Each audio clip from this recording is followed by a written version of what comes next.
just got done talking about if it's true that Jesus Christ rose from the dead. That's something that's true for all people at all times and all places, regardless of who believes it. And we have to consider that if Jesus Christ actually rose from the dead, that the Christian worldview is the worldview that is true. So what evidence do we have that somebody actually rose from the dead? I mean, everybody that you know that died is still dead, right? So there has to be some pretty overwhelming evidence that somebody rose from the dead. And you will be surprised. We actually have an extensive amount of evidence that somebody rose from the dead. First, we have eyewitness accounts. We have the eyewitness accounts that we have in the scripture. But wait a minute, weren't those guys biased? Weren't they trying to start some cool new religion? And so how can we trust those eyewitness accounts that come from the scripture? Well, in order for those guys to have been biased, there had to be a reason that benefited them that they would tell this lie. I mean, we can understand that people will lie if they benefit from it. So what did these guys have to gain by claiming that they had seen Jesus Christ rise from the dead and starting a new religion?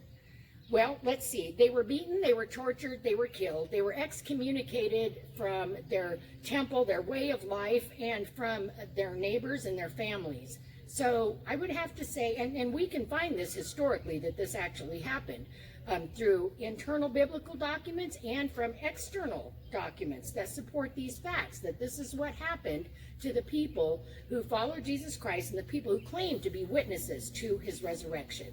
So this is something that we call excruciating evidence, because these people were willing to give up their very lives and everything important in their lives to speak the truth, to tell people that, yes, Jesus Christ rose from the dead. I saw him, I touched him, I heard him, I ate with him. They experienced him with their senses. And not just a few people. Scripture tells us that he was seen of over 500 people at one time.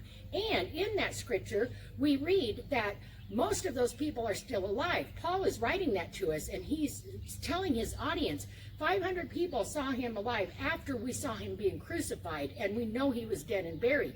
And he tells us that these people are alive today as he's writing this, so go check it out for yourself if you don't believe me. So he's actually encouraging people who are alive during that time, during the age of the eyewitnesses, to investigate this evidence for themselves. So that's just one piece of evidence that we have that Jesus Christ rose from the dead. And we'll talk about more of that another time. In the meantime, just remember that while people are willing to die for the truth, who are you going to find that's willing to die for a lie? These people believed it was the truth because it was. That's what.